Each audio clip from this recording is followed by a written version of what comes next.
أعوذ بالله من الشيطان الرجيم. بسم الله الرحمن الرحيم.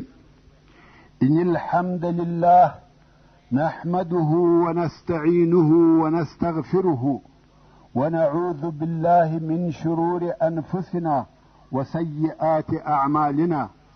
من يهده الله فلا مضل له ومن يضلل فلا هادي له، وأشهد أن لا إله إلا الله وحده لا شريك له، وأشهد أن محمدا عبده ورسوله صلى الله عليه وآله وسلم تسليما كثيرا. أما بعد، د سرور کائنات صلی الله علیه و آله وسلم ژوند. محترم ورونو، زموږ قصه دې ځای ته رارسېدلې وه. لسمه واقعه د بدر د جنگ په ورځ یو صحرایي عرب چې نوم یې قباف ابن اشم و، دغه د بدر په منطقه کې موجود و. کم وخت چې لښکرې ولیدې پوه سو چې جنگ کیږي، نو د هلته پر یوه غونډۍ د سیل دپاره ورته کښېنستی. وایي د بل غم نیم اختر دی. قباف په جنگ کې ګډون نه دی کړی، ځکه دی د یوه طرفه څخه نه و، فقط سیلبین او تماشاچي دی. ورونو، تاسې پوهیږئ چې د بدر د جنگ څونه وخت او موده په بر کې ونیول؟ فقط 2 ساعته. دا ټوله غذا دغه لوی نوم فقط 2 ساعته وه، نه ورځې وې نه هفتې، بلکې 2 ساعته وه. نو قباف فکر کاوه چې دا جنگ به اوږد جنگ وي، او دا یې خیال او ګمان و چې د مسلمانانو لښکر ماتیږي، ځکه د مسلمانانو شمیر نسبت و کفارو ته ډېر لږ و. کفار 1000 نفره دي او مسلمانان 300 نفره دي. نو ناست دی او د مسلمانانو د شکست انتظار کوي. خو هغه 2 ساعته وروسته کفار په تیښته سوه. نو قباف د ځان سره خبرې کوي، وایي والله ما په ژوند داسې عجبه نه ولیدلې، داسې ځغلي لکه ښځې. په 2 ساعته کې کفار تت او پرک سوه. دا په تاریخ کې هغه کوتاهترین جنگ دی. دغه قباف ابن اشم هغه وخت نو مسلمان، خو بیا په وروسته کې د خندق یا د حدیبیې تر غزا وروسته مدینې منورې ته د اسلام راوړلو دپاره ولاړی. مګر د مخه تر دې چې مسلمان سي، غواړي چې د مسلمانانو حال ځان ته معلوم کړي چې څنګه خلق او څنګه اخلاق دي. دی ناست دی خپل کشفیات او معلومات کوي چې رسول الله صلی الله علیه و آله وسلم ورغږ کړه، یا قباف. د ویل ها رسول الله صلی الله علیه و آله وسلم وفرمایل ته هغه نه یې چې بدر ته حاضر سوی وې او سیل دې کاوه؟ ویل هو هغه یم. نو ویل د بدر په ورځ دې څه وویل؟ قباف ویل مقصد دې څه دی؟ رسول الله صلی الله علیه و آله وسلم وفرمایل ایا تا د بدر په ورځ د ځان سره نه وویل چې والله ما په ژوند داسې عجبه نه ده لیدلې، داسې ځغلي لکه ښځې؟ قباف وویل اشهد ان لا اله الا الله واشهد انك رسول الله. والله دا خبره ما و هیڅ چاته نه ده کړې، دا خبره ما د خپل ځان سره کړې وه، او د هغه راهیسې بیا هیڅ چاته هم نه دي ویلي. دا عجبه ده، ما 2 کاله د مخه د خپل ځان سره یوه خبره کړې وه، او ته هغه خبره اوس راته بیانوې؟ دا بې له نبي څخه د بل چا کار نه دی. قباف ایمان راوړی او مسلمان سو. د بدر جنگ په دغه چټکي او په دغه عجبه طریقه پای ته ورسېدی. نه شپې وې نه ورځې، فقط په 2 ساعته کې دغه جنگ د کفارو په ډېر بد شکست او د مسلمانانو په واضحه او ښکاره کامیابۍ پای ته ورسېدی. په بدر کې د مسلمانانو شهیدان ټوله 14 نفره دي، چې 6 نفره مهاجرین دي او 8 نفره انصار دي، او نومونه په دې ډول سره دي.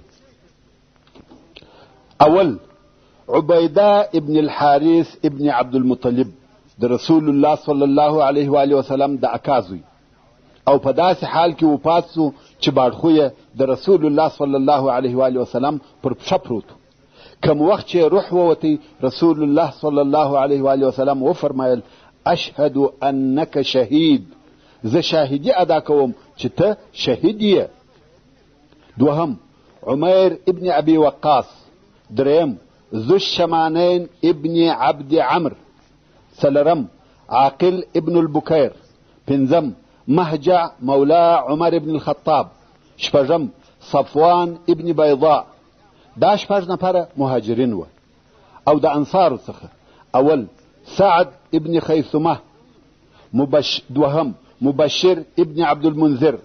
دریم یزید ابن الحارث. څلورم عمیر ابن الحمام.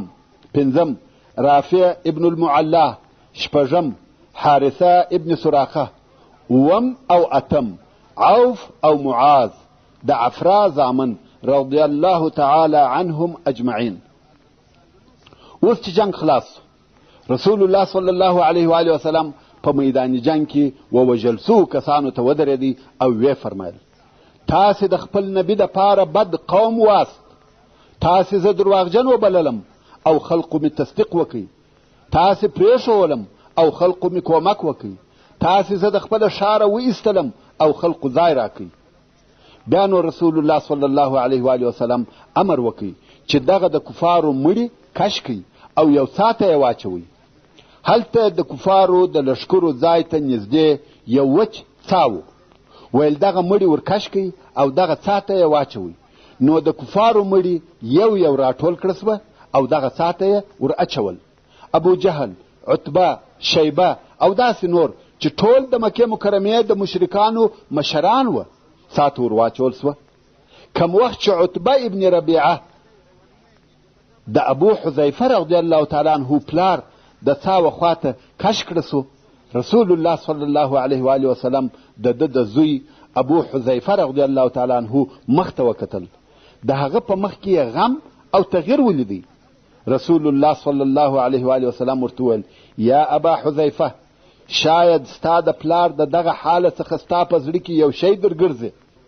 ابو حذیفه ویل یا والله یا رسول الله زه د خپل پلار په وژل کېدو هیڅ نه یم خفه سوی، خو صرف ما ته زما د پلار هوښیاري، حلم او فضیلت را معلوم و. زما دا امید و چې دغه شیان به و اسلام ته هدایت کړي. خو کم وخت چې ما د ده وژل کېده ولیده او دا را په یاد سوه چې دی پر کفر مړ سو، دا د هغه څخه مخالف و چې ما د ده دپاره غوښته. دغه غمجن کړم.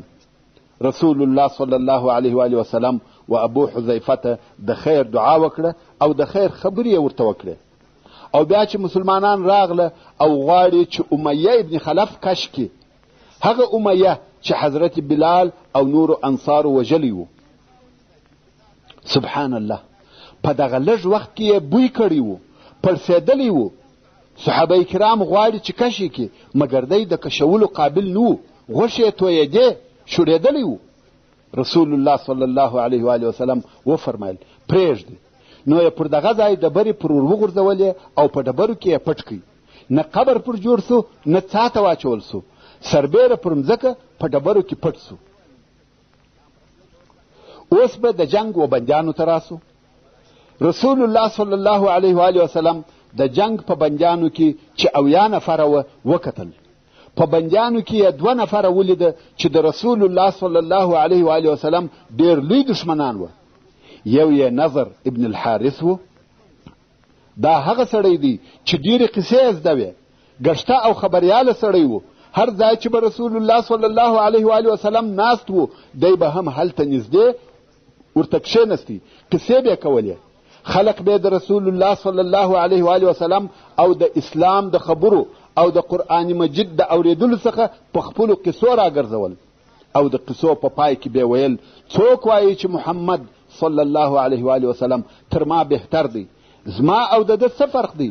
زما خبرې هم پخوانۍ قصې دي او د ده خبرې هم پخوانۍ قصې دي.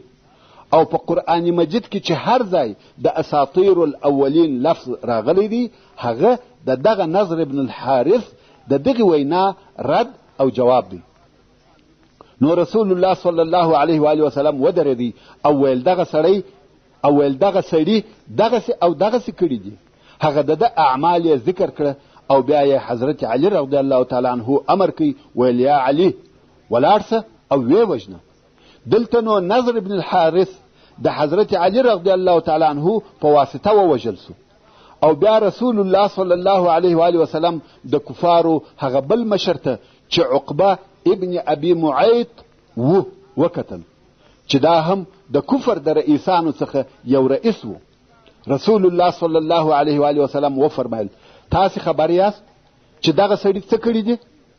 رسول الله صلی الله علیه و آله وسلم د عمل په بیانولو شروع وکړه او وی فرمایل دا هغه څوک دی چې ما د کعبې شریف سره لمونځ کاوه او د زما پر سر د اوښ کلمې کښېښولې، او بیا بله ورځ ما د کعبې شریف سره لمونځ کاوه او د زما پر غاړه پښه کښېښول، او دغه پښه یې زما پر غاړه په دونه زور او قوت کښېکښه چې ما مرګ ولیدی، قریبه وه چې ومې وژني.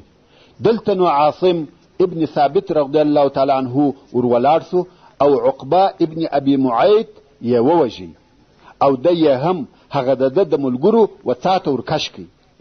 که څه هم د مرګ په وخت کې نارې وهلې چې ما ولې وژني، زه هم یو بندي یم، ټول بندیان پاته دي او ما وژني، بندي نه وژل کېږي.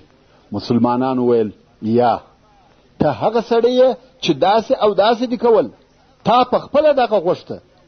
دغه دواړه کسان د حرب مجرمین بلل کېده، نو د بندیانو څخه دغه 2 نفره ووژل سوه او هغه څاته ورواچول سوه، او د بندیانو په جمله کې یو هم سهیل ابن عمرو و. دغه سهیل خطیب، شاعر او قوال سړی و او د مسلمانانو شدید دشمن و. همیشه به د اسلام او مسلمانانو پر ضد اشعار ویل او بیانیې به ورکولې. کم وخت چې عمر ابن الخطاب رضی الله تعالی عنه دغه سهیل د بندیانو په ډله کې ولیدی، نو ویل یا رسول الله دغه سهیل هغه د کفارو خطیب دی، اجازه راکړه چې ویې وژنم. رسول الله صلی الله علیه و آله وسلم وفرمایل پرېږده یا عمر. بیا عمر رضی الله تعالی عنه ویل اجازه راکړه چې غاښونه یې ور وکاږم چې په آینده کې بیا خبرې نسي کولای او پس له نن ورځې بیا ستا او د مسلمانانو پر ضد خبرې ونه کړي. رسول الله صلی الله علیه و آله وسلم ویل پرېږده یا عمر، شاید داسې یو کار وکړي چې بیا به بد نه پروایه. او واقعا دغه سړی بیا په وروسته کې مسلمان سو او اسلام یې هم په صدق او اخلاص سره و. د رسول الله صلی الله علیه و آله وسلم تر رحلت وروسته کم وخت چې خلق مرتد سوه او د دینه واوښته، د مکې مکرمې خلق هم قریبه وه چې دین پرېږدي او د اسلام څخه واوړي، مګر هغه څوک چې اهل مکه یې د کفر او مرتد کېدو څخه راوګرځول او پر اسلام ثابت پاته سوه، دغه سهیل ابن عمرو و. پاکي دې هغه ذات لروي چې د خلقو په حالاتو کې تغییر راولي. د ابو طلحه رضی الله تعالی عنه څخه روایت دی چې د رسول الله صلی الله علیه و آله وسلم دا عادت و، پر کم قوم چې به غالبه او کامیابه سو هلته به 3 شپې تېرولې. نو کم وخت چې په بدر کې یې 3مه ورځ وه، امر یې وکړي چې زما اوښه راولئ او پر هغه خپل سامان وتړئ او رهي سو. اصحاب کرام په پسې دي، څو د هغه څاوه خولې ته ورغلی چې د کفارو د مشرانو مړي ور اچول سوي وه. د څا پر خوله ودرېدی او هر یوه ته د هغه په نامه او د پلار په نامه ورنارې کړه: یا ابا جهل ابن هشام، یا عتبه ابن ربیعه، یا شیبه ابن ربیعه، یا ولید ابن عتبه، یا ابو البختری ابن هشام، یا عقبه ابن ابي معيط، یا نضر ابن الحارث. د یوه نوم یادوي او په پای کې ټولو ته وویل آیا هغه وعده چې ستاسې رب در سره کړې وه حق مو ولیده؟ ما خو هغه وعده چې زما رب را سره کړې وه حق ولیده. عمر فاروق رضی الله تعالی عنه و رسول الله صلی الله علیه و آله وسلم ته وویل دوی اوس مړه او بې روحه بدنونه دي، ته څنګه خبرې ورسره کوې؟ رسول الله صلی الله علیه و آله وسلم وفرمایل یا عمر، والله زما خبرې تاسې تر دوی ښه نه اورئ، مګر دوی جواب نسي راکولی. یعنی څرنګه چې یې تاسې اورئ هغه قسم یې دوی هم اوري، خو صرف فرق دا دی چې دوی جواب نسي راکولی. ورونو، د الله عز وجل په اراده د کفر رئیسان په یوه وار ووژل سوه. بیا نو رسول الله صلی الله علیه و آله وسلم مدینې منورې ته نفر ولېږل چې هلته مسلمانان په دغه فتح او کامیابي خبر کړي، چې د دې تفصیل به وروسته درته بیان کو. او اوس به دا درته ووایم چې د کفارو د شکست خبر و مکې مکرمې ته څنګه ورسېدی.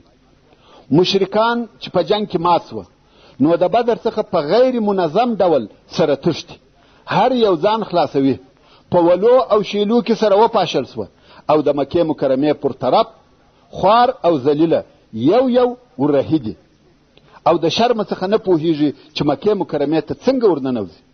خو اول هغه څوک چې د قریشو د شکست خبر یې مکې مکرمې ته وروړي هغه حیثمان ابن عبدالله الخزاعي و. دا نفر مکې مکرمې ته ورسېدی او هلته د پاته خلقو کله دا خیال و چې قریش شکست خوري.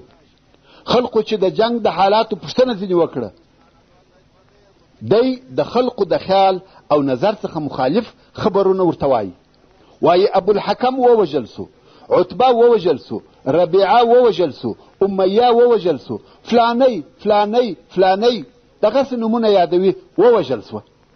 پرله پسې نومونه یادوي لکه د قریشو د سردارانو حاضري چې اخلي. دی اول نفر دی چې خبر یې راوړی، مګر خبر هیڅ معقول نه دی. که د قریشو د مشرانو څخه یو یا دوه نفره یاد کې ممکن داسې پیښه سوي وي، مګر په یوه وار ټول مشران دا هیڅ معقوله نه ده. فلانی د چا وزړه ته نه لویږي. صفوان ابن امیه د کعبې شریفې سره ناست دی او حیثمان د وژل سوو نفرو نومونه یادوي چې په هغو کې یې امیه ابن خلف چې د صفوان پلار دی هم یاد کړي. د صفوان دا وزړه ته نه لویږي چې زما پلار دی وژل سوی وي. نو صفوان ویل د ده دماغ خراب سوی دی، د هر چا نوم چې پر خوله ورځي هغه یادوي. تاسې پوښتنه ځینې وکړئ چې صفوان مړ و که ژوندی، یعنی تاسې زما پوښتنه ځینې وکړئ چې زه مړ یم که ژوندی. خلقو پوښتنه ځینې وکړه چې صفوان په مړو کې و که په ژوندو کې. حیثمان ویل صفوان هغه دی د کعبې سره ناست دی او په والله ما د پلار او ورور ولیده چې ووژل سوه. نو د مکې مکرمې خلق پر درو حصو وویشل سوه. څوک وایي حیثمان درواغ وایي، څوک وایي رښتیا وایي، او څوک په شک او تردد کې دي. څو هغه د جنگ تښتېدلي خلق یو را رسیږي، د مرګ او شکست خبر په مکه مکرمه کې نشریږي. اوس نو خلق مجبوره سوه چې دغه غمجن خبر ومني. پس له هغه څخه چې د مکې مکرمې ټول مشران ووژل سوه، ابو سفیان د مکې مکرمې مشر سو. دی شریف او سردار سو ځکه نور ټوله مړه سوه. دی او ابو لهب دغه دوه نفره په مکه مکرمه کې مشران پاته سوه، نور ټول ځوانان دي. اوس چې ابو سفیان مشر سو نو یې امر وکړي چې هیڅوک به د بدر پر مړو نه ژاړي، ځکه چې مسلمانان خبرې راپسې ونه کړي. عادت خدا و چې ښځو او نورو به پر خپلو مړو یا وژل سوو کسانو ژړل او په دغه کار به یو څه تصلاح هم کېده. خو اوس چې دا امر وسو چې څوک به نه ژاړي، د هغو نور هم غم او فکر زیات سو. اسود ابن المطلب چې سپینږیری او په سترګو هم ړوند و، 3 زامن یې په بدر کې ووژل سوه او د ده خوښه وه او زړه یې غوښته چې په هغو پسې وژاړي، مګر ژړا منع ده.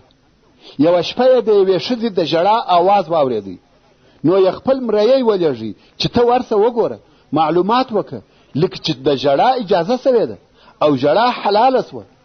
آیا قریش پر خپلو وژل سوو کسانو ژاړي؟ نو به زه هم پر خپل زوی ابو حکیمه وژاړم.